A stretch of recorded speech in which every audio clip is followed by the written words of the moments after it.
Oi, som.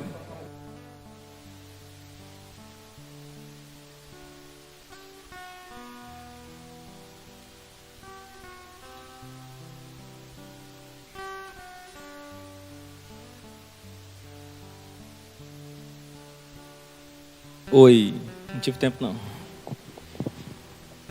Pode liberar.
Oi, som 3, 4, 5, 6.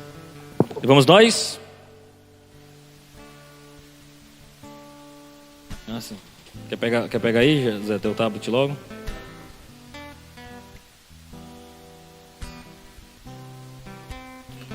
Nós já estamos com 0 pessoas no YouTube. Ao vivo. E 4 no Facebook. Hoje promete.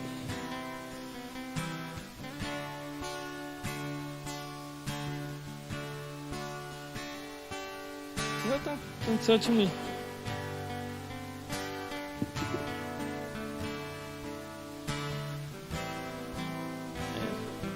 Já?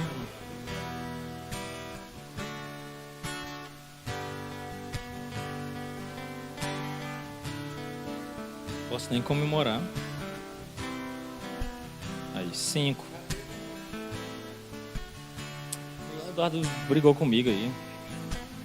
Até apelou. Olha, quando o Eduardo manda mensagem pra mim.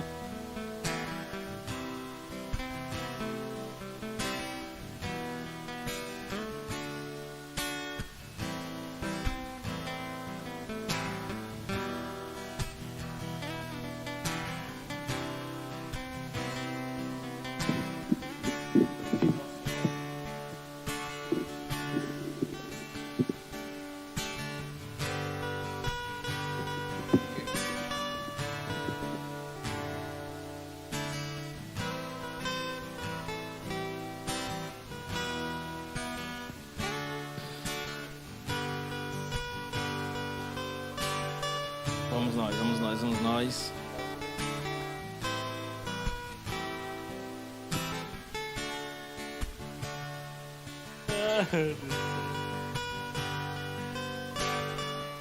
Rapaz, vocês leram esse negócio da Redeem aí que eu mandei pra vocês?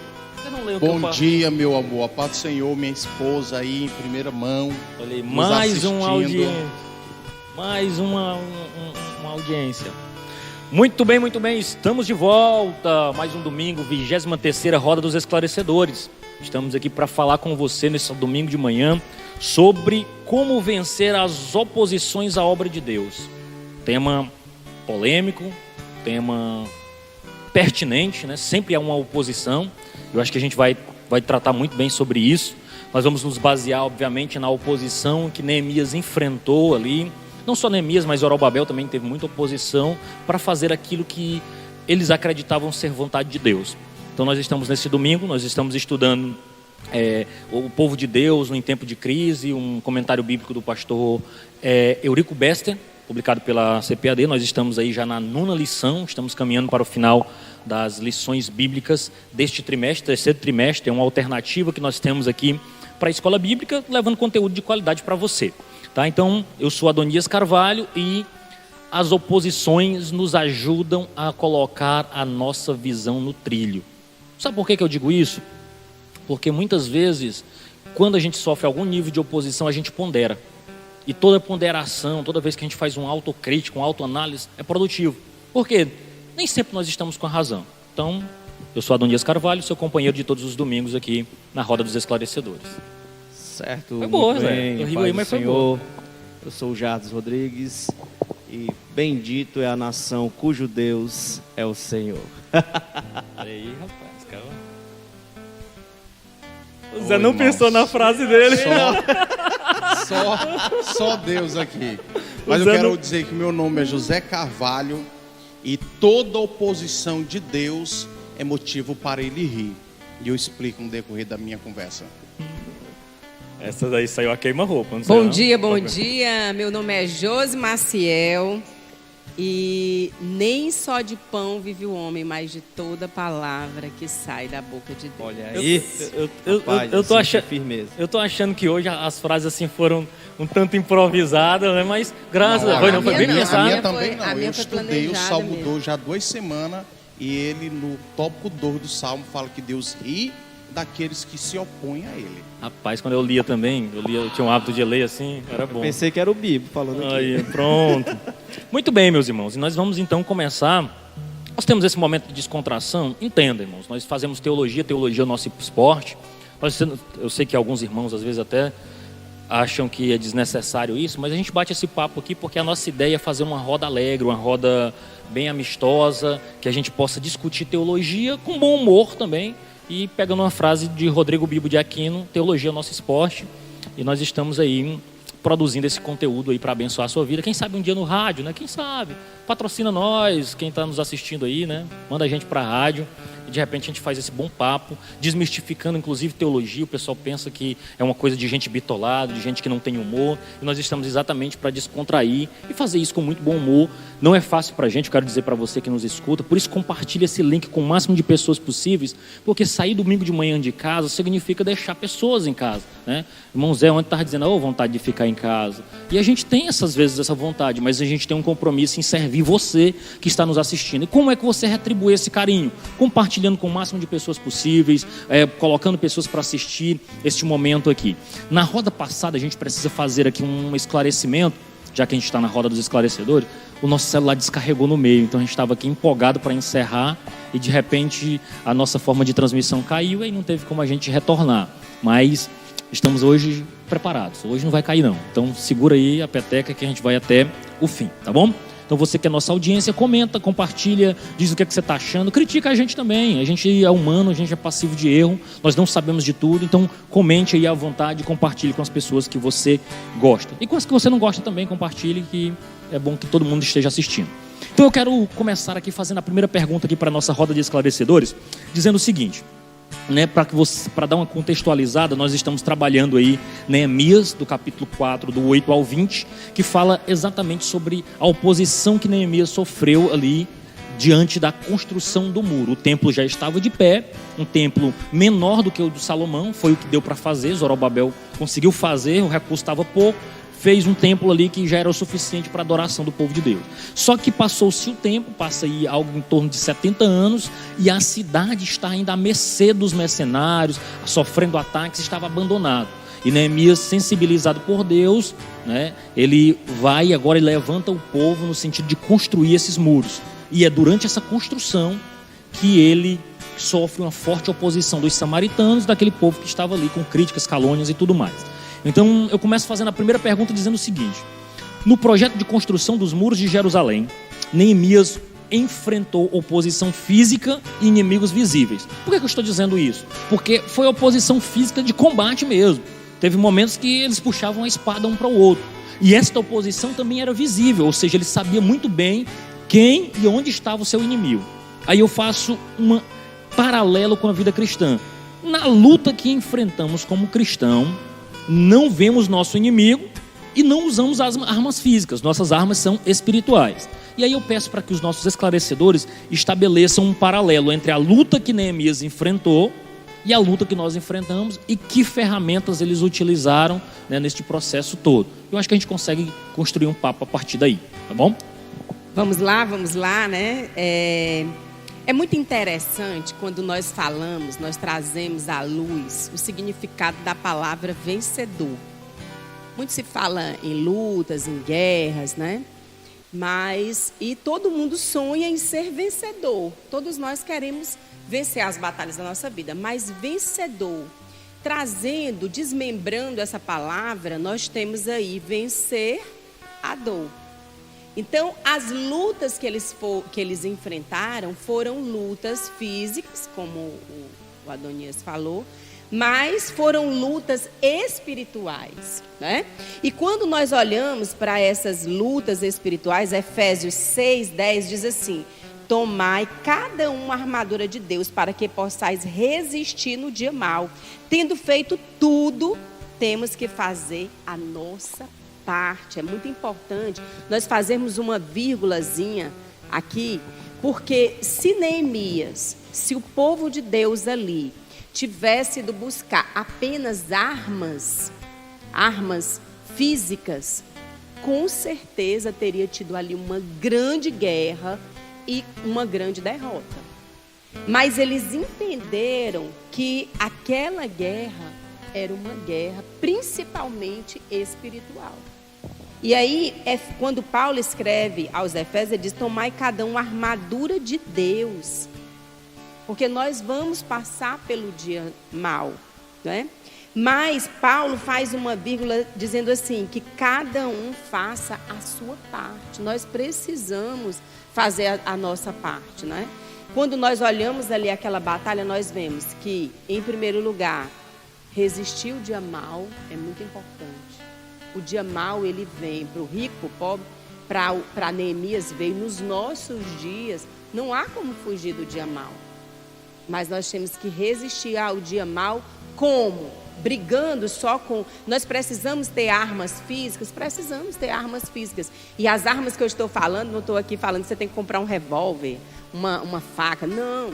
As armas, hoje, nós falamos de estratégias, de buscar entender como resolver as coisas. Agora, se preparar com estratégias para o dia mau, né? Mas estar também fazendo o que você precisa, o que eu tenho que fazer. Se eu tenho que vir para a roda dos esclarecedores, não basta só tomar banho, me arrumar e vir.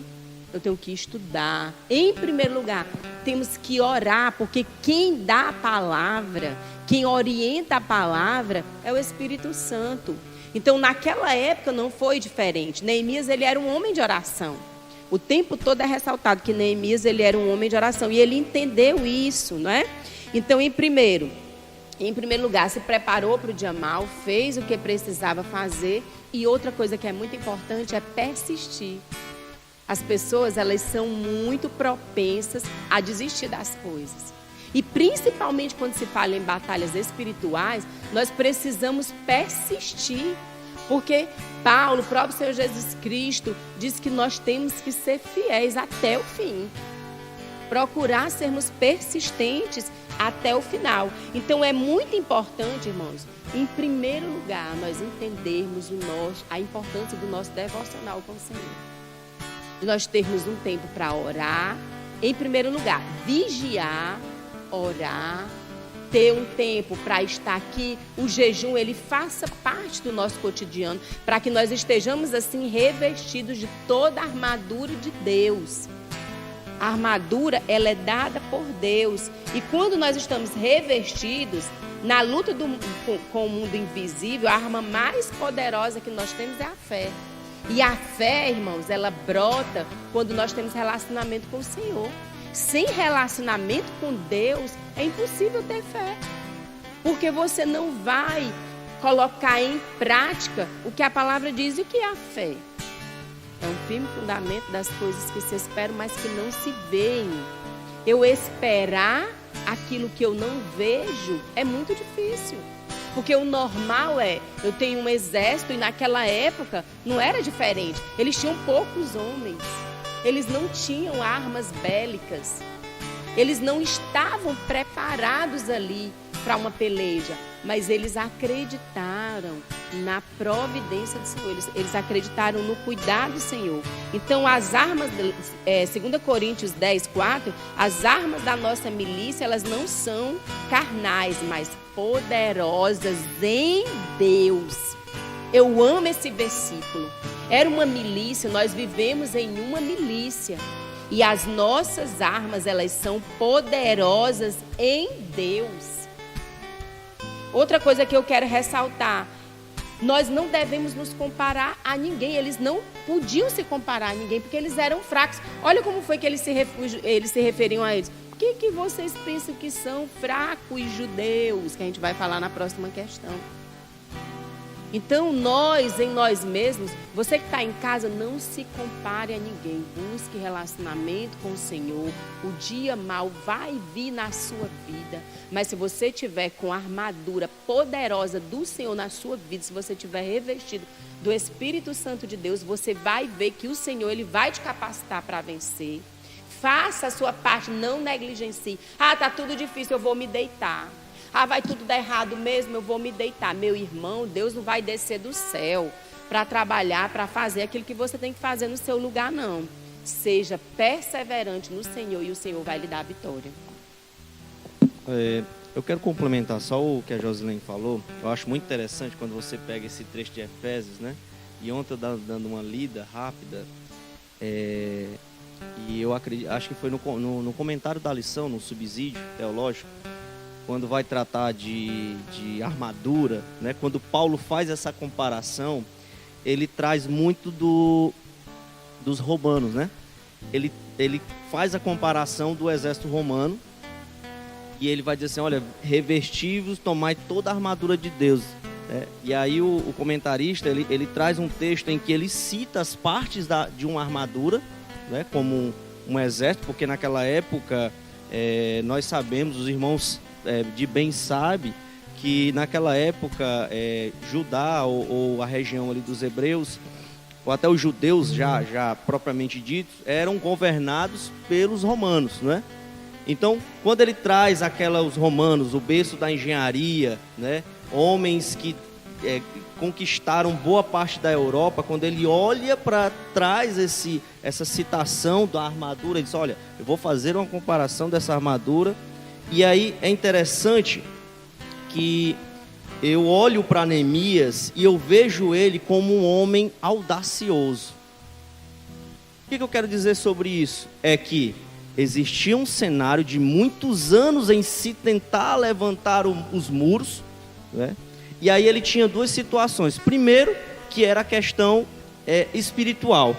Como batalhar com homens pessimistas, homens que queriam a todo tempo, como a Josi já citou aqui, homens, pessoas, população, né, de pessoas que estavam todo tempo tentando se misturar e denegrir a imagem de Neemias para conquistar alguma coisa. E outra coisa, o cenário político, que no que diz respeito a várias nações querendo guerrear para conquistar a civilização ali daquele território de Judá, né? E aí você acha, e eu acho muito interessante quando a Josi cita que nós não devemos ficar parados, né? Nós não devemos ficar parados, como eu posso até citar assim, que são homens e mulheres de Deus, né? Em que você pega situações em que nos deparamos por qualquer causa, Neemias orou, já foi citado aqui, Josi já citou aqui muito bem. Ele é um homem de oração, ele buscou oração, mas ao mesmo tempo que ele estava orando e buscando oração, ele também, né, levantou guardas, né, para que se preparasse para caso houvesse invasões, possíveis invasões, existiam-se guardas para guerrear. Então eu acho interessante que existe as nossas armas hoje, Paulo fala sobre isso, né, que a nossa luta não é contra a carne nem contra o sangue, né, mas sim contra os principados e potestades, as hostes do mal, né? Então existe, nós que somos crentes, cristãos, nós sabemos que existe uma guerra espiritual, e essa guerra espiritual, ela é tendenciosa a nos tirar da presença de Deus. Ela nos tende, o inimigo, aquele que busca nos tragar, ele tenta a cada instante nos tirar da presença de Deus. Esse é o propósito dele, esse é o propósito, né? Seja ele colocando algum empecilho familiar, seja ele colocando algum empecilho de cunho de saúde, ou qualquer tipo que seja. Mas nós trazemos para o cenário, se você for olhar para o cenário daquela época, se você olhar Neemias, tudo remava ao contrário na sua situação, mas ele orou, né? Orai sem cessar, é isso que a Bíblia nos manda. E acima de tudo, eu quero abrir um parênteses: orai e tomai uma atitude, porque na oração, José faz uma citação, e ele pode complementar aqui, é que Deus nos dá, Deus nos dá a orientação, mas a direção a quem nós devemos fazer o trabalho vem de nós mesmos. Não sei se essa é a colocação certa, né? Mas a oração todos os dias, né? Imagine Daniel, orava 3 vezes por dia, de joelho apontado para o rumo de Jerusalém, de Judá, né? Mas ele sempre tomava atitude. Então, acredito que a palavra certa de Neemias era um homem de oração, mas um homem que tinha audácia, um homem que fazia acontecer, mas não esperava só dizer assim: eu vou aqui orar e eu vou esperar pela providência de Deus. E aí o povo quer, as civilizações invadindo para querer guerrear. Imagine se eles... É claro que existem parênteses em que situações em que Deus ele intervém só com a oração, mas a Josi já citou muito claro aqui: se nós só orarmos e esperarmos a providência, isso não vai cair do céu. Aquilo que você almeja, né, seja ele de qualquer tipo de cunho, ou até mesmo espiritual: Senhor, eu quero buscar o renovo. Por que que nós falamos, né? Eu estou lembrado aqui que nós sempre estamos falando aqui de buscar o algo, buscar alguma coisa, mas isso também se aplica a buscar o renovo espiritual, aquilo que vem do céu. Eu tenho orado, né, nas minhas orações, eu tenho buscado sempre a Deus: Senhor, me enche com teu Espírito. Senhor, Deus, faz uma transformação da qual eu nunca experimentei assim da tua presença. Então isso é importante, né? Não só buscar o algo material ou algo de cunho que nos dá prazer, né? Mas aquilo que é espiritual, para nos enchermos da presença de Deus, isso vale muito. Eu quero só concluir. Às vezes a gente fala muito sobre orar, ler Bíblia, jejuar, né? Que são práticas que devam ser naturais na vida de um cristão, na vida de um crente. Fazendo o paralelo, Adonias, nessa estratégia que eles utilizaram no Antigo Testamento, esse método, e o de hoje, o que eu posso ver é que no Antigo Testamento era prática comum de todo e qualquer judeu a meditação, a oração, no caso, a leitura da lei e o jejum. Era prática. Então, o que eu posso ver, na realidade, a coroa de toda essa estratégia era plena confiança de que Deus iria agir, de que Deus iria mover as circunstâncias em favor deles. E até tanto que no Antigo Testamento eles trabalhavam em sombra. Coisas maiores foram reveladas no Novo Testamento, inclusive através do apóstolo Paulo, na epístola de Paulo aos irmãos em Éfeso. Então o que eu quero dizer para você? Infelizmente, existem pessoas que oram muito, que lê muito Bíblia, que consagra muito, mas a confiança dessas pessoas não está em Deus, está na oração deles. É porque eu orei muito, irmão. É porque eu consagrei muito, irmão. É porque eu leio muito a Bíblia. E na realidade, nós não fazemos isso para demonstrarmos uma certa potência dentro da humanidade. Nós fazemos isso porque Ele já nos alcançou. Nós fazemos isso porque Ele já nos amou. Nós fazemos isso porque nós confiamos nele. O paralelo máximo, eu poderia dizer aqui, o cume de tudo era a confiança. Porque isso já era prática no Antigo Testamento. Eles oravam, eles jejuavam, eles liam. Você dificilmente vai ver um judeu, o próprio Davi e outros mais exemplos de pessoas que agiam por causa da confiança. O que esse menino vai fazer? Ele disse, opa, quando veio o leão, o Senhor me livrou da mão do leão, me livrou também do urso. E ele, o que ele concluiu? Vai me livrar do gigante. Então, a confiança. Então, meu querido irmão, ore, leia a Bíblia, consagre. Isso faz parte da jornada cristã. Continue caminhando, mas a sua confiança não é na quantidade de tempo que você ora, não é a quantidade de páginas da Bíblia que você lê, não é a quantidade de dias. Tem gente que abre a boca e diz, eu me consagro toda semana 2 vezes. Eu não quero saber quantas vezes você se consagra. Sua confiança está em Deus ou na sua consagração? Então, eu quero que você reflita, nessa situação. A Josilene fez um apanhado histórico, o Jato fez uma aplicação, e eu só falo sobre esse paralelo. Confiança. Era a prática dele no Antigo Testamento. Mas o que diferenciou? Confiança. O que diferenciou Daniel? Daniel orou tantos dias, jejuou, para poder receber uma resposta. Mas ele não parou, porque ele confiava de que Deus certamente iria responder ele. E assim, eu acho que tu é bem enfático, Zé, e feliz na tua colocação, no seguinte, é incrível como ainda hoje a gente tem que estar mandando crente orar e ler Bíblia, né? Como uma tarefa... Não é algo próprio, né? Não é algo que já flui da necessidade Isso é como se a gente estivesse falando com crianças, dizendo, tem que escovar o dente, né?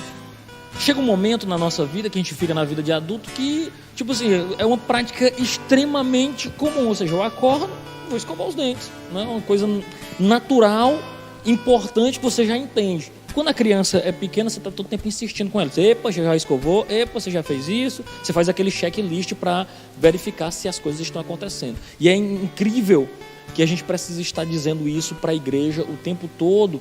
E o fato parece que a gente não confia o suficiente. Ou só se achega no momento da dor. Quando está tudo bem, a gente toca a vida como se nada estivesse acontecendo. Eu quero só sintetizar essa parte.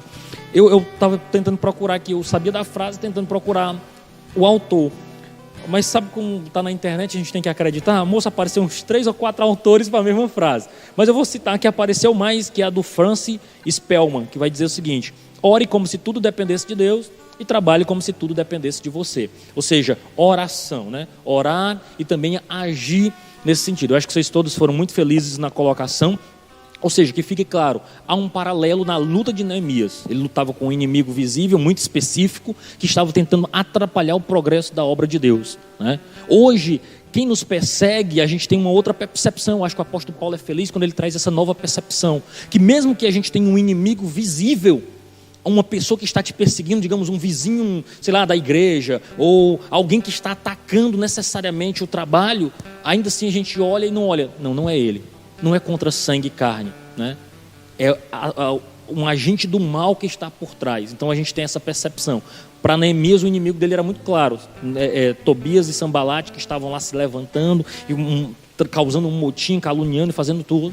Mas para nós, mesmo quando a gente tem um rosto para dar ao nosso inimigo, nós sabemos que é pessoas que estão influenciadas pelo Deus deste século. Então a nossa arma é diferente. Não é o combate.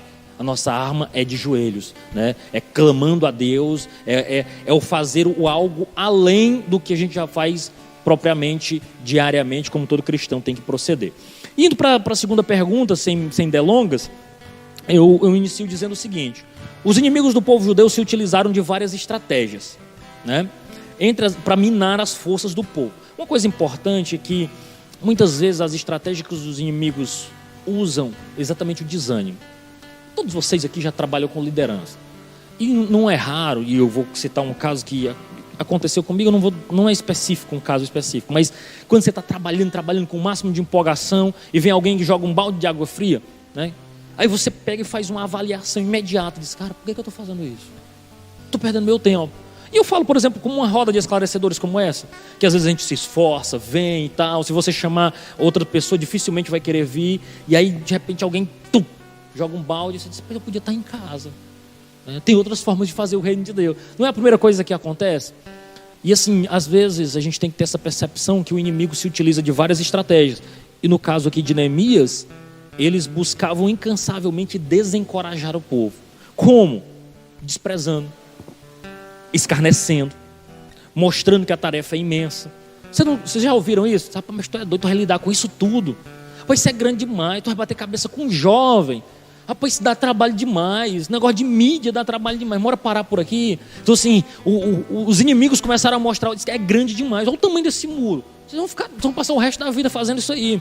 E ainda não pararam. Atacaram com boatos e mentiras. E utilizaram-se de astúcias e ameaças para tentar parar o povo.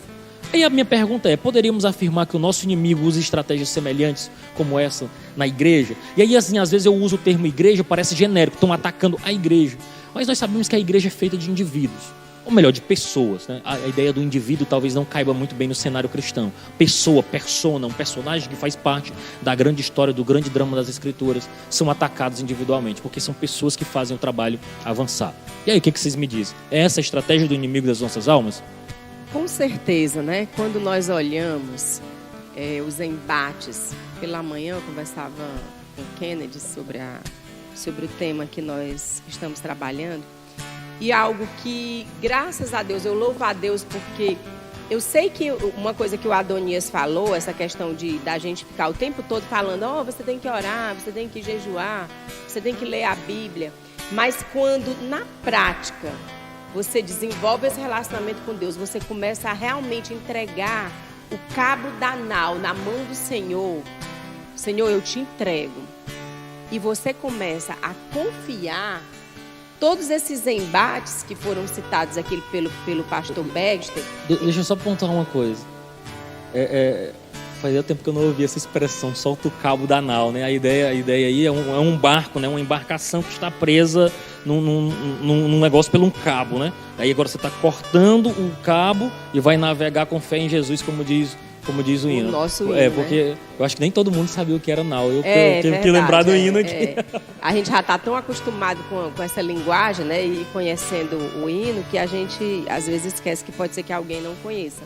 Então, quando aquele cabo é cortado, o barco ele pode seguir qualquer direção que você ou se propuser a direcionar ou entregar para alguém direcionar. E aqui o sentido do hino é: corte esse cabo, entregue para o Senhor e diga: Senhor, dirija, me conduza. Então, viver nesse mundo não é fácil. Eu gosto sempre de ressaltar que as coisas desse mundo, elas nos roubam da presença de Deus. Elas procuram tirar o nosso foco de toda forma. E aí, quando você está muito... Eu gosto sempre de relembrar um bannerzinho que eu vi na internet, 2 lobos brigando, os 2 do mesmo tamanho, da mesma cor, na mesma estatura, e uma frase embaixo dizendo: na luta do espírito contra a carne, vence aquele que for mais alimentado. Quando você procura alimentar o seu espírito, vão aparecer pessoas para te desprezar, como apareceu lá. Rapaz, o que esses fracos judeus estão pensando em fazer? O desprezo, a zombaria. Rapaz, esses dias a gente conversando com um irmão lá em Sussuarana, e ele comentando que uma pessoa disse para ele assim: rapaz, larga esse negócio de crente que isso não vai te levar a lugar nenhum. Larga essa crença, né? Larga esse negócio de crença que isso não te leva a lugar nenhum. Então a zombaria, o desprezo é algo que vai estar presente, né? O escárnio, rapaz, esse negócio... Lá vem os crentes, eu lembro que quando eu me tornei evangélica, eu tinha algumas amigas, né, que a gente sempre andava juntas, e aí elas começaram, algumas delas, por brincadeirinha, aquelas brincadeirinhas que você não suporta. Lá vem a crente: ei, irmã, paz do Senhor, né? E aí, irmãos, como uma boa assembleiana, né, principalmente naquela época, eu já tinha o cabelo grande, eu sempre tive cabelo grande desde criança, mas aí eu já mudei logo minhas roupas, né? Só com manga, saia, vestida. Irmã, a paz do Senhor, né? Então, a zombaria, ela vai estar presente, o escárnio, né? E quando a gente olha essa questão eu achei super interessante esse ponto trabalhado pelo pastor Berster, a imensidade da tarefa. Meu irmão, quando você está só falando, você que está em casa, se você não colocou a mão no arado ainda, quando alguém te fala isso, você não tem noção. Mas olha, de vez em quando eu sento com o Kennedy lá em casa, a gente fica falando, meu Deus, é muita coisa. A imensidade da tarefa, gente, é gigante. E muitas vezes eu olho para ele e digo, meu filho, a gente não tem as habilidades. A gente não sabe. E hoje de manhã eu fiquei muito feliz quando eu falando para ele alguns pontos que eu reconheço que eu sou, que eu não tenho habilidade, que eu não sou boa. E eu falando para ele, amor, olha, eu fico observando que eu não sei fazer algumas coisas, né? E aí eu dizendo para ele disse, minha filha, descanse. Porque é exatamente aí onde Deus trabalha, a dependência, a multiforme graça de Deus. Nós não vamos saber tudo, nós não vamos fazer tudo. Mas Deus vai preparar pessoas para nos ajudar naquilo que nós não somos bons. Que lindo que você reconhece isso, porque senão, irmãos... E aí eu fiquei tão feliz, porque muitas vezes a gente quer fazer tudo, a gente quer dar conta de tudo, quer saber. Eu sou muito de querer aprender a fazer tudo. Esse perfil aí, pensa no cara que se... Nosso, né? Você está contando a história da Donesa aí. Pensa no cara que se identifica, né? Rapaz, eu me lembro, sabe de quê? Não daqui, eu lembro assim que eu assumi a liderança de jovens lá em Teresina, meados de 2009. E assim, eram poucos jovens e a gente tinha um trabalho numa vila lá e a gente ia evangelizar. Rapaz, eu ficava muito zangado porque os irmãos faltavam. Coisa que não é raro, né? Geralmente quando você dirige um trabalho, praticamente você vai sozinho. E eu dizia, Deus, olha, se eu soubesse cantar, aí agora que eu tô melhor, né? Mas assim, se eu soubesse cantar, eu não ia precisar desse pessoal para nada. Porque eu mesmo cantava, eu mesmo pregava, e se precisasse tirar a oferta, eu mesmo tirava. Só que assim, é um sentimento que Deus trabalha exatamente o contrário. Ele nos polda de alguns dons que é exatamente para a gente necessitar um dos outros, para fazer a comunidade. Eu creio que a comunidade ela está e cada um dos irmãos é importante para desempenhar essa tarefa e equipar a igreja dos santos, né? E aí é interessante, né, que aí eu fiquei assim tão mais tranquila, porque ontem eu fui dormir assim tão angustiada, meu Deus, tem que fazer isso, tem que fazer aquilo. E eu sei que eu não sou boa, eu não consigo, né? E a gente, e quando eu orava hoje pela manhã, e depois conversando com o Kennedy, vem aquele bálsamo do Senhor. E nós precisamos, mas é no relacionamento com o Senhor, que o Senhor ele vai trazendo, vai colocando. Outra coisa, boatos e mentiras. O obreiro, todos nós somos chamados por Deus para agirmos, para estarmos sendo efetivos na obra do Senhor. Nós temos que aprender a lidar com isso. As astúcias dos inimigos e as ameaças. Mas sabe o que resume tudo isso? O nosso relacionamento com Deus. Ele nos capacita a vencermos todas essas coisas. Porque quando nós olhamos para nós, minha gente, meu temperamento... Eu devia estar numa ilha deserta. Se fosse pelo meu temperamento, meu amigo, eu puxava logo, era... Mas se bem que Neemias, é muito interessante isso, que Neemias puxou uns pelo cabelo, então a gente meio que se identifica, né? Quando a gente começa a estudar, né, ouvindo os podcasts, a gente começa a estudar a vida de grandes homens de Deus, tem momentos que aqueles mais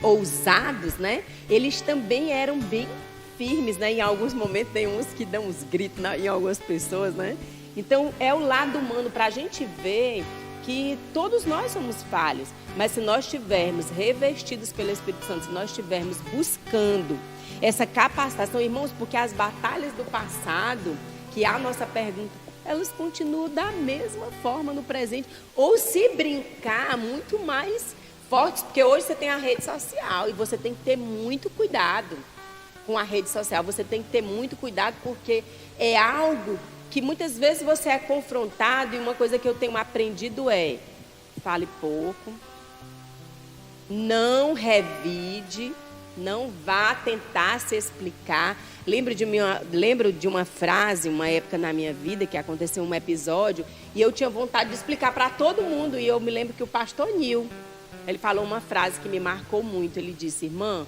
o mal por si se destrói. com o tempo as coisas elas vão se encaixando. Então, quando nós buscamos servir ao Senhor, ter esse momento com Deus, Deus vai nos capacitando, nos dando estratégia, nos ensinando a suportar e a vencer todas essas astúcias do inimigo. Eu quero também ser bem breve. Eu acho que a Josi já explanou bastante sobre isso. Eu acho interessante que existem situações. Eu tenho 15, 16 anos como crente, né? Eu nasci no Evangelho. Eu experimentei algumas coisas, né? E queria eu ter nascido no Evangelho, né? Mas Deus aprove ter um plano dele, né? O seu plano na minha vida, na vida da minha família. E o que eu tenho reparado ao longo dos anos, para complementar aqui o que a Josi falou, é que ela citou sobre essa questão do lobo, né? Sobre quem vence, é quem está mais dedicado à realidade, à sua situação. E o que eu tenho percebido ao longo dos dias, dos meses, dos anos que se passam, é que quando nós nos pendemos, quando nós nos voltamos para o lado carnal, né, nós ficamos sempre lá.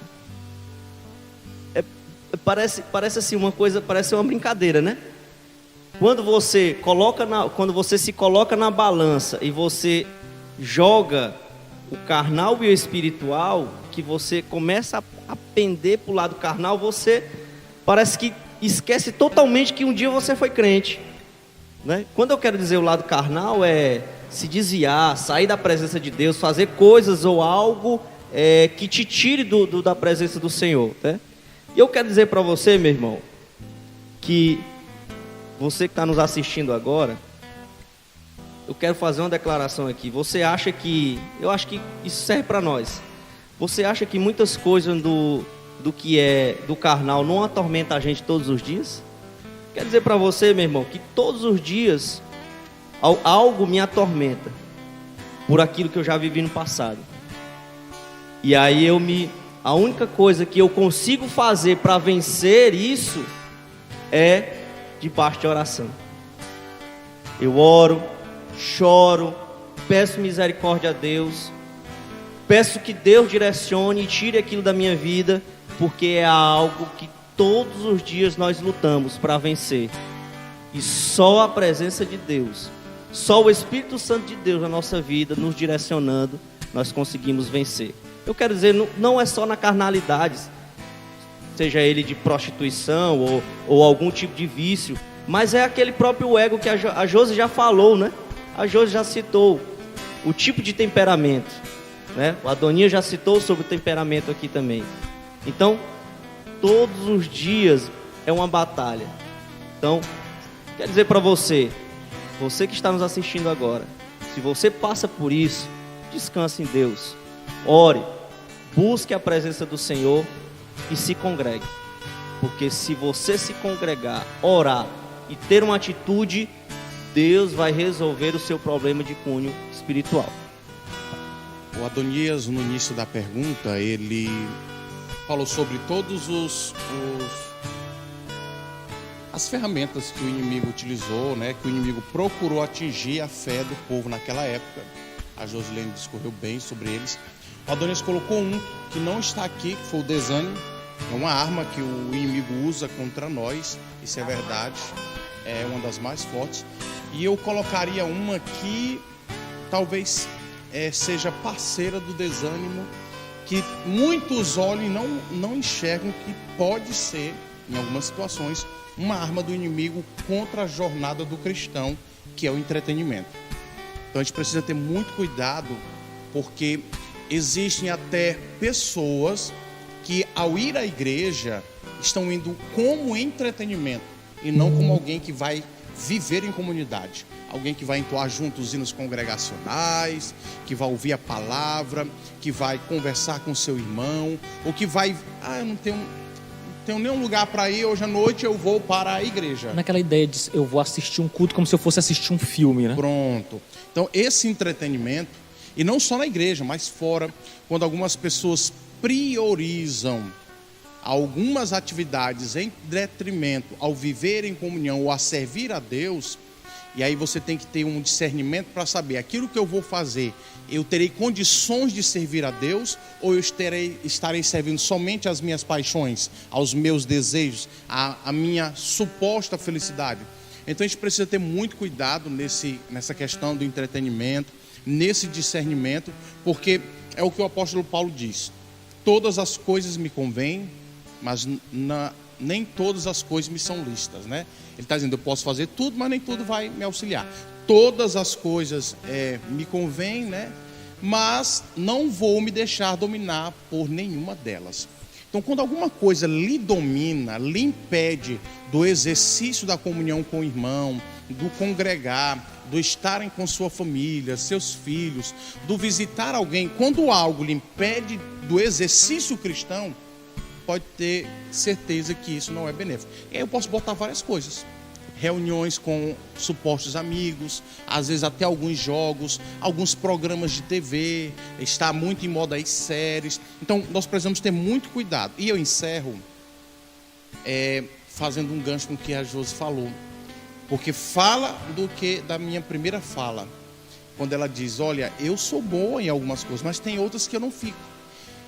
E a oração, o jejum, a leitura dela, a meditação no que Deus é para ela, leva ela a confiar que Deus levantará pessoas para cobrir essas lacunas, porque é o poder dele que se aperfeiçoa na fraqueza. Eu quero repetir isso, porque de tudo que eu aprendi dessa lição, o que mais me impactou foi isso. A minha confiança não está no meu tempo de oração, de leitura bíblica ou de consagração, mas na confiança que Deus me guarda, que o Senhor age e que Ele vai, de certa forma, concorrer com que estas coisas sejam para o nosso benefício, não porque somos bons, mas porque participamos do reino dele, trabalhamos no reino dele.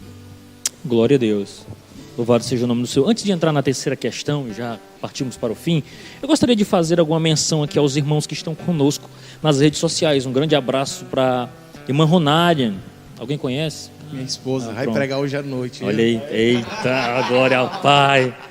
Ele diz, vai pregar hoje à noite. A irmã Ronária vai estar trazendo a mensagem hoje, é culto de mulheres, você não pode perder, você esteja aqui, pregadora de fora, né?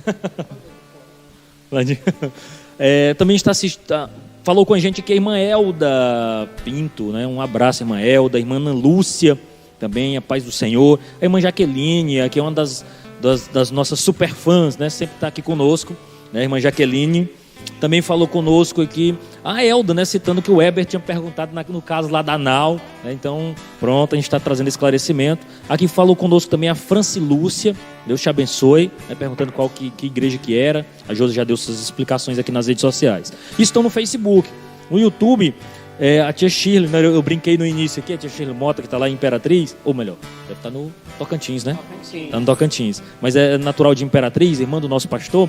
Eu brinquei no início aqui, tem 0 pessoas assistindo, ela disse, já tem uma pessoa, então é uma das nossas audiências certas, que Deus lhe abençoe. Irmão Francisco ali, que está em Vertentes, dizendo aqui que de Vertente o irmão Francisco Guimarães, a paz do Senhor Jesus. Então eu acredito que seja mais alguém que esteja assistindo lá com ele, então a gente está aí transmitindo para todo o Brasil e abençoando várias pessoas. E ainda a Maranata Eloy, não sei exatamente se esse é o nome, mas que também está conosco, dando a paz do Senhor. Quero mandar um abraço também para a Cristiane e Ednilton, né, que estão aí participando com a gente. Ednilton, é o esposo dela. Muito bem, então você que nos assiste, comente, participe conosco. Isso aqui é uma forma de você interagir com a gente, né, colaborando aqui com o desenvolvimento desse trabalho. Então vamos aí para a nossa última perguntinha, né, uma perguntazinha bem interessante e talvez a gente consiga até responder com alguma pessoalidade, né? A gente colocando talvez um pouco das nossas experiências, porque também o nosso testemunho ele é importante. Nós cremos que de algum modo Deus trabalha, né, nas nossas vidas e nos ajuda nesse aspecto testemunhal, né? Então qual foi o segredo da vitória de Neemias e do povo judeu? É possível aplicar essas estratégias nas nossas vidas? Uma pergunta que não foi de Enem aqui, né? Uma pergunta pequena. Mas houve uma estratégia, né? Neemias fez uma série de colocações, ele se posiciona como um bom líder. É claro que talvez Tim Keller vai dizer que existe um Neemias melhor, que é o próprio Jesus Cristo, né? Mas aqui Neemias foi um grande homem que nos ajuda a traçar algumas estratégias de lideranças interessantes. Então, fique à vontade.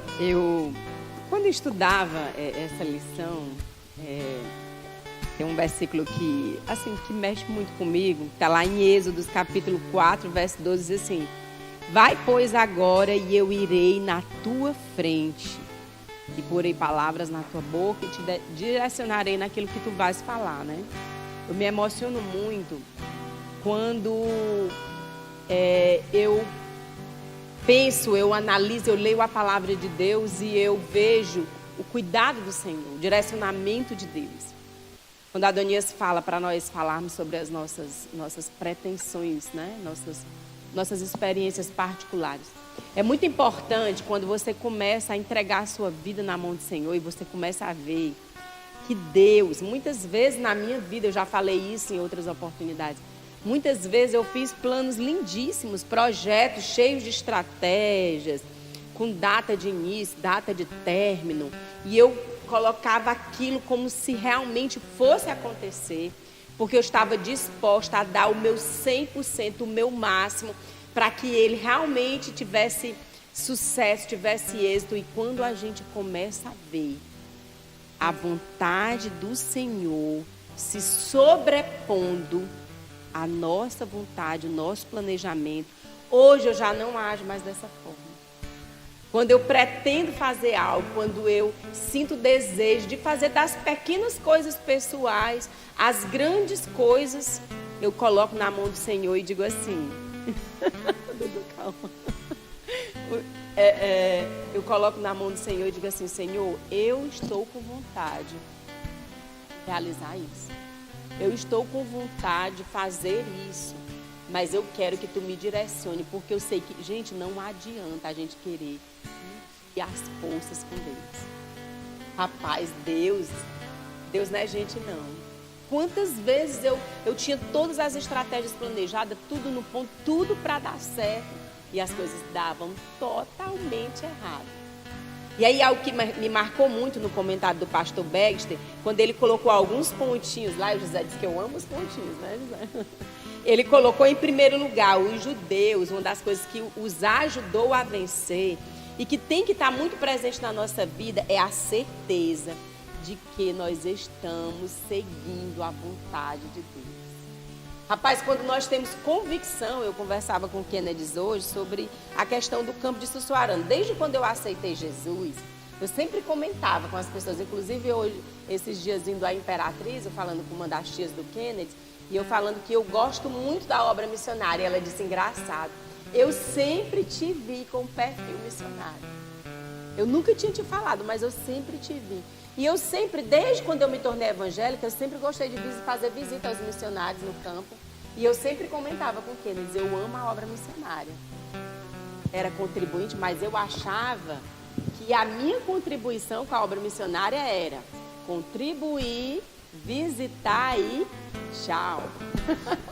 Só para pontuar aqui, missões rurais mesmo, né? Que você faz missões rurais. Naquela de campo mesmo de estar. Eu sempre fui apaixonada por missões rurais, né? E hoje Deus nos levou para ali, para aquele lugar. Eu sei que é a vontade do Senhor, né? Porque nós temos orado, nós temos colocado a nossa vida, eu e o Kennedy, a gente tem colocado a nossa vida nas mãos do Senhor e temos dito: Senhor, nós já fizemos muitos planos, já entramos em negócios e já fizemos investimentos, coisas que depois nós entendemos que não era a vontade do Senhor para a nossa vida. Então nós entendemos hoje, eu e o Kennedy, que não adianta medir força com Deus. E você que está em casa tem que aprender a fazer isso. Quando a gente lhe coloca para você se interessar em ter o seu tempo com Deus, e aí algo que eu acho muito interessante, que foi o segundo ponto que o pastor Baxter colocou, a questão de você vencer pela oração. E aí quando nós olhamos, José, o mundo, as ocupações, o que você falou da questão do entretenimento, todas as coisas nos tiram desse tempo. Nos levam a não nos dedicarmos, a não termos tempos para não ter. Por isso que eu sempre gosto de dizer: qual é o meu horário para orar? De madrugada. Meu amigo, se eu não me levantar para o meu devocional com Deus, o dia passa. E aí quando eu me escondo, está na hora de viver. Até porque, José, a mensagem desse tempo é: viva para você mesmo. A mensagem que a gente vai ver está estampado, né? Até o Rei Leão lembra isso, né? A ideia lá do Hakuna Matata, né? Viva para você mesmo, viva, esqueça o resto, viva para você, né? A ideia do Carpe Diem, como você citou assim, e tudo muito voltado para o indivíduo. Viva a sua própria vida e não se importe com os planos maiores de Deus para a sua vida. E às vezes isso tem contagiado, inclusive, o meio cristão, né? Com certeza, né? A questão da teoria da prosperidade, as pessoas estão muito interessadas em orar, pedindo coisas. Eu achei muito interessante quando eu coloquei aqui, porque o Senhor, Paulo, lá em Romanos 12, ele diz: alegrai-vos na esperança, sede pacientes na tribulação e perseverai na oração. Nós não temos que estar pensando em orar também. Eu vou agora me ajoelhar, eu vou orar todo dia porque eu tenho coisas para pedir. Mas nós temos que colocar a nossa vida mesmo. Senhor, eu tenho vontade de ter algumas coisas materiais, mas eu vou fazer o meu 100%, mas está nas tuas mãos. Então a vitória, irmãos, ela está na perseverança. A vitória, ela está em ter relacionamento com o Senhor, em desenvolver, em persistir, né? E uma coisa que eu achei muito maravilhosa que o comentador Bert colocou, e eu fiz questão de ressaltar, que eu me emociono muito quando eu penso isso. Quando você tem relacionamento com Deus, quando você aprendeu a confiar no Senhor, quando você sabe que você está vivendo a vontade do Senhor, aí sabe o que acontece? Você vai testemunhar o cuidado de Deus na sua vida.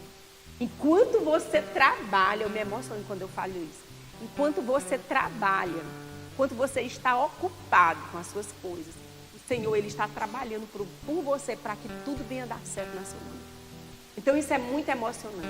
Quando você aprender a ter relacionamento com o Senhor e começar a ver o Senhor, Ele agindo na sua vida para que você tenha suas experiências pessoais. Gente, se eu fosse falar de pequenas e grandes coisas que o Senhor já fez na minha vida, né? Coisas que muitas vezes eu olhava na minha vida e dizia: meu Deus, isso aqui não vai ter a menor chance de dar certo. E o Senhor fazia com que aquilo acontecesse. Então, tudo isso é porque o Senhor, Ele está trabalhando por nós. Eu creio que o Senhor trabalhou no período de Neemias. Não foram poucos anos. Quando a gente olha a história, foram muitos anos ali. Mas o Senhor, Ele deu vitória. Mas o Senhor sabe, o povo sabia em quem estava crendo, sabia para quem estava trabalhando, em quem eles estavam colocando a confiança deles. Nós temos que aprender a fazer isso, a confiar que o Senhor. Eu amo muito essa roda e eu gosto sempre de dizer, porque através da roda eu tenho experiências lindas com o Senhor. São temas que às vezes a gente já acha que sabe, e quando a gente volta para estudar, volta a orar: Senhor, fala comigo, direciona essa roda. O Senhor, Ele traz primeiramente experiências comigo mesmo, e eu tenho certeza que com os meninos também. Nos leva a ter pensamentos e ter certeza de que o Senhor, Ele está no controle da nossa vida. Glória a Deus. Quero também finalizar também me emociona um pouco. Hoje nós estamos chorando, né? Graças a Deus. Eu me emociono um pouco porque a Josi falando, desculpe.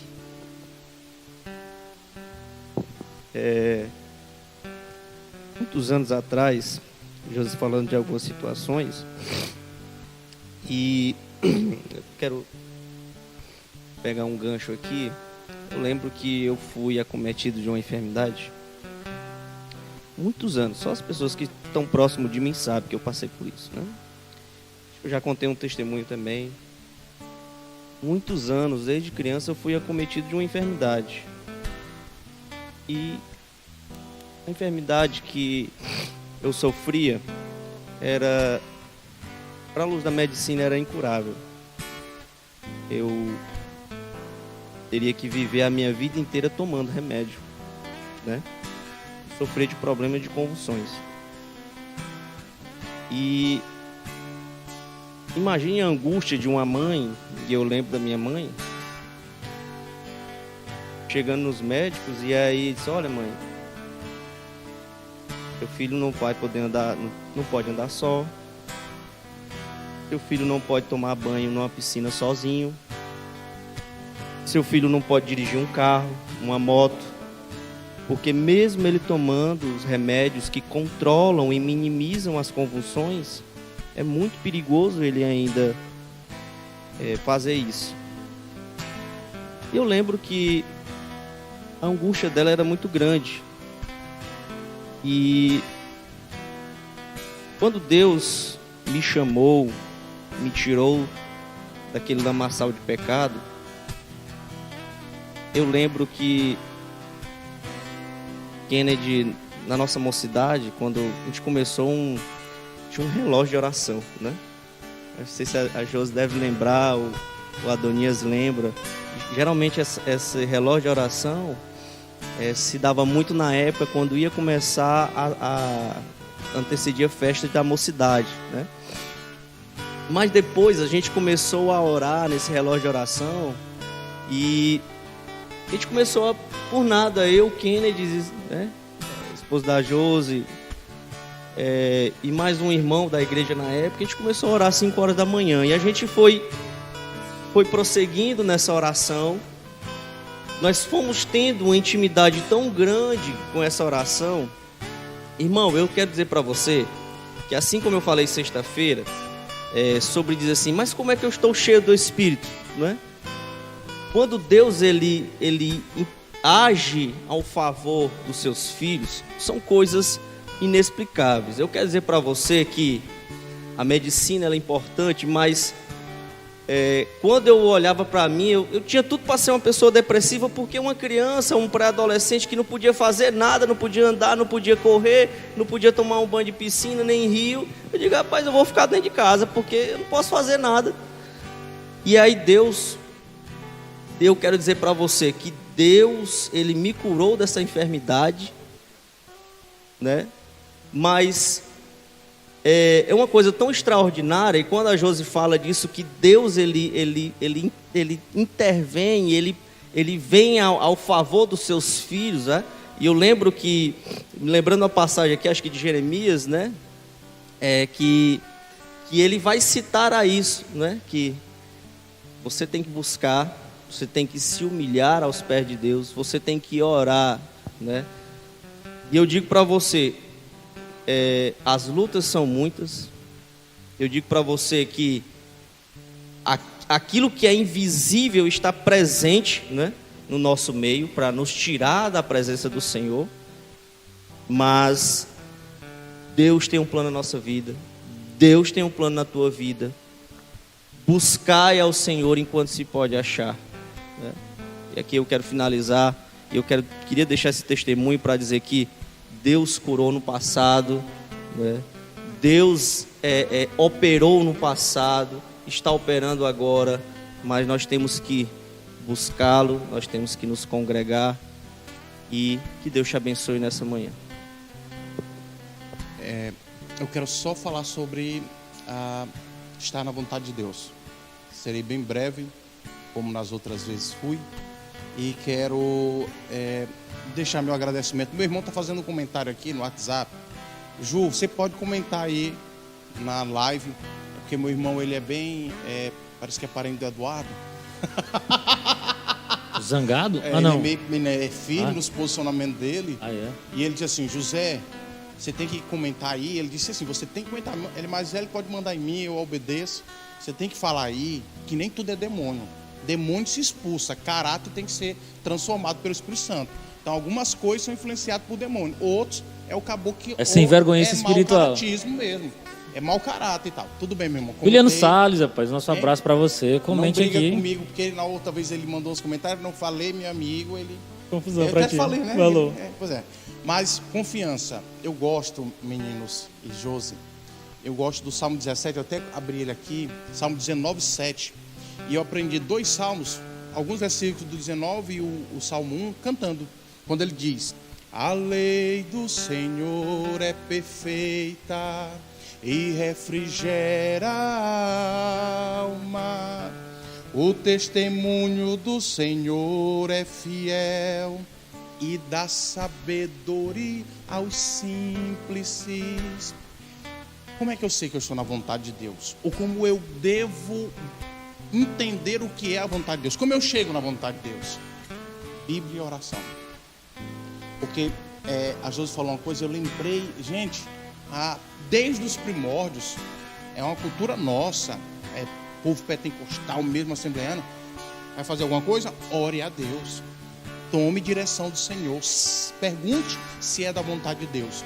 Agora, existem algumas coisas que são latentes do comportamento cristão, e a oração não vai me revelar o que eu vou fazer naquele momento. Quem me revela? A Bíblia. É por isso que o salmista, no Salmo de número 19, o versículo 7, ele diz: a lei do Senhor é perfeita e refrigera a alma. O que é isso? Quando eu estiver em dúvida, se eu me debruçar também na lei do Senhor, eu trarei refrigério para minha alma. E ele continua dizendo: o testemunho do Senhor é fiel e dá sabedoria aos simples. E a Bíblia diz lá em Provérbios que o temor ao Senhor é o princípio da sabedoria. A vontade de Deus, meu amado ouvinte, é construída em um meditar nesta palavra de Deus e o debruçar-se na confiança através da oração. Este é o caminho, não existe. Não é ir na casa de um irmão que ora e Deus revela, não é fazendo milhões de dias de campanha de oração se você não lê Bíblia. É o debruçar-se na Bíblia, receber o refrigério, a sabedoria, e naquele momento crucial, está orando, porque o Espírito Santo ele vai fazer ali uma batedeira espiritual dentro de você, triturando tudo que você sabe de Bíblia e da oração, e você vai ter a decisão certa para tomar. Um abraço a todos, a paz do Senhor, que Jesus lhe abençoe, em nome de Jesus, amém. Eu também quero encerrar só fazendo algumas ponderações de tudo que nós vimos hoje, né? Nós falamos sobre como vencer a oposição na obra de Deus, né? E o ponto-chave aqui é retomando o básico e fundamental, né? Vamos fazer o Mobral, né? Vamos voltar ao princípio, né? Ninguém fez não. Então o que acontece? Eu quero deixar claro para os irmãos que como vencer a sua oposição. E é importante que a gente, de tudo que nós falamos aqui, a gente tenha senso de propósito e senso de vontade de Deus, né? Porque existem algumas coisas que é primordialmente a vontade de Deus. O quê? A expansão do seu reino. Eu não preciso perguntar se o reino de Deus vai crescer, se eu preciso fazer a obra de Deus. Paulo até é muito enfático em Gálatas quando ele diz que as características do fruto do Espírito, contra elas não há lei. Ou seja, você não precisa, para amar, para ser tolerante, para ser amável, para ser benigno, para servir o seu irmão, você não precisa pedir autorização a uma lei, ou chegar para o pastor, eu posso amar o meu irmão? O pastor diz: meu filho, é Bíblia, é básico, é aquilo que você precisa fazer para desenvolver para o reino de Deus. Então a gente precisa ter esse sentimento de propósito, porque as oposições elas vão vir, mas tem vezes também que a gente precisa equilibrar, porque às vezes o que você está querendo desenvolver é uma tolice, e aquilo que você está sendo alertado é para que você coloque seu prumo. Por isso que grandes projetos no reino de Deus, eles precisam ser submetidos a opiniões de terceiros. Não é só, eu quero fazer isso e pronto. É por isso que tem uma liderança, é por isso que você se submete a um ministério, para pensar determinadas coisas, para você analisar os pós e os contras. Porque às vezes você quer começar um projeto do nada, e diz: não, mas eu quero fazer a obra de Deus e nós estamos tendo oposição a ela. E não é por aí, a gente precisa ter esse discernimento. Neemias sabia para aquilo que ele foi chamado.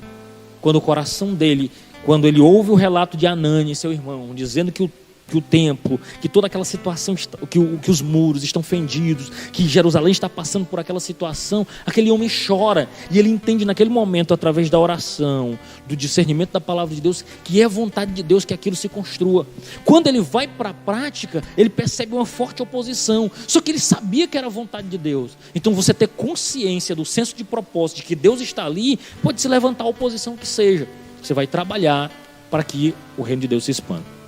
E encerro simplesmente citando, todo mundo foi um pouco pessoal aqui, o Zé já me conhecia, a gente estava em Teresina, ele chegou em 2012, eu não era líder de jovens, mas em 2013 eu reassumi a liderança de jovens.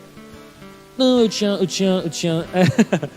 saído, tinha pensado de sair da congregação para congregar mais perto de casa, depois acabei voltando, então não fiquei na liderança de jovem naquele ano, foi uma transição pastoral e tudo mais. Quando eu retornei em 2013, eu assumi novamente a liderança de jovens e a gente fez um retiro no sítio da Lucélia. Um abraço para os jovens casais, que é ali que estava semeando os jovens casais ali de Teresina. E tu vai lembrar disso, porque a gente fez um retiro longo de 4 ministrações. Tu ministrou o primeiro dia, pais e filhos, foi uma ministração poderosa, choro, e tu lembrou do teu pai, ligou pro teu pai, foi uma situação muito, muito bacana naquele dia. E eu fiquei com o último dia para ministrar sobre pacto, sobre relacionamento com Deus. E eu lembro de ter ouvido nitidamente a voz de Deus no meu coração me dizendo, eu não sou disso. Eu não sou de ouvir a voz de Deus. Eu até fico assim, só esse povo que ouve a voz de Deus deve ser muito legal. Mas eu fiquei com aquilo nitidamente no meu coração. Cuida da minha obra, que eu cuido dos teus negócios. Né? E aí ontem foi uma das primeiras vezes que eu ministrei uma ceia sozinho. Né? Tipo, de algum modo responsável, o nosso pastor está viajando. Quando eu digo sozinho, é com a responsabilidade, tipo, sem ter alguém me cobrindo, como no caso, eu tive várias vezes o pastor Alvino, nosso pastor no bairro de Fátima, por aí vai. E aí eu lembro que a gente lavando as mãos, eu falando para o Zé, eu digo, Zé, Deus é corajoso. Né? Eu usei até a expressão, pai, Deus é doido, né? Não é normal não. Porque assim, de algum modo nós somos meninos ainda para conduzir o reino de Deus. Eu não me considero essa pessoa mega experiente de modo nenhum. Pelo contrário, tenho dúvidas de procedimento, de como fazer. A gente procura estudar, né? A gente procura ver como é que os nossos pastores mais antigos fizeram. Para quê? Para que a gente não invente moda. A gente quer estar arraigado naquilo que é costume da nossa igreja, que é o bom costume, né? E eu lembro de um outro episódio quando, nitidamente, eu nunca tinha visto isso, porque assim, eu sempre tive uma autoestima, digamos assim, um tanto, não diria baixa, mas mediana, né? E quando eu entreguei a liderança de jovens do setor a leste, tu lembra que tu chegou a liderar comigo no setor? No dia que eu entreguei, o pastor que estava pregando, eu senti um peso, rapaz. Porque naquele dia, o pastor pregou, eu entreguei e o pastor assumiu para pregar, né? Eu digo, olha, irmãos, eu quero agradecer, obrigado, estou entregando. E aí o pastor falando isso, olha, eu quero a tua vida, né? Tipo assim, ele falando, e aí ele chegou até mim e disse assim, ó, lá parando a perna assim, eu quero a tua vida. É assim, a gente sentindo intimamente que Deus estava dizendo, eu tenho interesse. Adonias, para quê? Deus foi específico? É para tu pastorear um mega campo? É para tu ser missionário? Eu não sei para que Deus me quer. Eu nem acho que eu preste assim para Deus me querer. Mas o que o Eduardo aqui me criticando. Mas o que acontece? Eu creio que de algum modo, eu não sei exatamente para que Deus me direcionou. Eu acho muito massa a Josi pegar e dizer assim, poxa, eu tenho atrações por missões. O José dizer, não, eu tenho uma atração por essa área pastoral. Eu não sei exatamente, mas de uma coisa eu sei. Deus disse para mim que me quer e tem me mantido na sua obra, tem me buscado pro reino dele, tem me atraído de algum modo. E enquanto ele me quiser, eu estarei trabalhando para o reino dele nas mais diferentes vertentes e áreas, incansavelmente, porque eu entendo que sou devedor. Então, com você que nos acompanhou até aqui, muito obrigado. A sua participação conosco é muito importante. Teve algumas pessoas que comentaram depois. A gente começou a citar uns nomes aqui. O irmão Elano falou com a gente. O irmão Zé Carvalho também disse a paz do Senhor. É tu, né? Acabou. Para ele não ficar só. A irmã Socorrinha Lima também falou conosco aqui, dando a paz do Senhor, e falando que a roda é muito esclarecedora, né? Muito abençoada, né? Para ser retórico aqui. E assim, nós ficamos felizes, você que nos acompanha até aqui, muito obrigado, que Deus te abençoe, né? Mas eu quero lhe dizer, como o presbítero Kennedy, presidente em exercício, disse ontem no culto online, transmissão é muito bom, mas não substitui o presencial. Ontem nós tivemos um culto de ceia aqui, você não estava presente, você que não estava presente, não pôde assistir pelas redes sociais. Mas foi algo tão maravilhoso da parte de Deus, né? Deus falou de algum modo tão interessante no nosso meio, foi algo tão maravilhoso e lindo que não substitui. Então, se você puder, esteja hoje aqui no culto de mulheres. As mulheres estarão aqui conduzindo o trabalho. Isso é a confiança do nosso pastor. Ele entrega o trabalho porque confia nas mulheres que têm de desempenhar esse papel. Nós cremos no sacerdócio de todos os santos e a mulher tem esse protagonismo aqui. A irmã Ronária vai estar pregando. A nossa igreja está aí, uma bênção de Deus. E você, mulher, esteja aqui presente, né, em nome de Jesus. Você que não ceiou ontem, você tem a oportunidade de ceiar hoje à noite, após o culto de mulheres, ou na congregação Betel, logo após o culto lá da Betel, que a gente vai estar lá celebrando a ceia do Senhor. Então, que Deus te abençoe em nome de Jesus. Eu quero pedir para o diácono Jardres nos dirigir em oração e nós já estaremos dando as bênçãos apostólicas logo em seguida. Vamos orar. Senhor eterno Deus, nosso Pai, Senhor, nós te louvamos, porque Tu és Deus, Pai. Senhor, debaixo do céu e no céu não há outro Deus a quem nós devemos adorar. Deus, através da Tua palavra, hoje nós aprendemos, Pai, que nós devemos Te buscar. Senhor, que nós devemos orar, que nós devemos buscar um refrigério da nossa alma em Ti, Pai. Senhor, e aqui eu quero te pedir, Pai, em nome de Jesus Cristo, Senhor, age em favor da tua igreja. Senhor, aqueles que estão cativos, aqueles que estão oprimidos, aqueles que estão em leitos de hospitais, aqueles que estão, Pai, necessitando, Pai, usa homens e mulheres, Pai, através do teu Espírito Santo, para que ele possa levar a tua palavra, Pai, com sabedoria e retidão. Senhor, olha para ali a vida da avó Raimunda, Pai, que ainda está enferma, Pai. Senhor, Tu és o médico dos médicos. Aonde a medicina não chega, Pai, mas o Teu poder pode restaurar a vida dela. Senhor Deus, se for do Teu propósito, da Tua vontade, age em favor da vida dela, Pai. E assim também daqueles que precisam, Pai. Em nome de Jesus Cristo de Nazaré, nós Te louvamos e Te pedimos tudo isso. Amém, Jesus. Que a graça do Senhor, o amor de Deus nosso Pai e as doces consolações do Espírito Santo estejam com todos aqueles que amam sinceramente o nosso Senhor Jesus Cristo. Amém.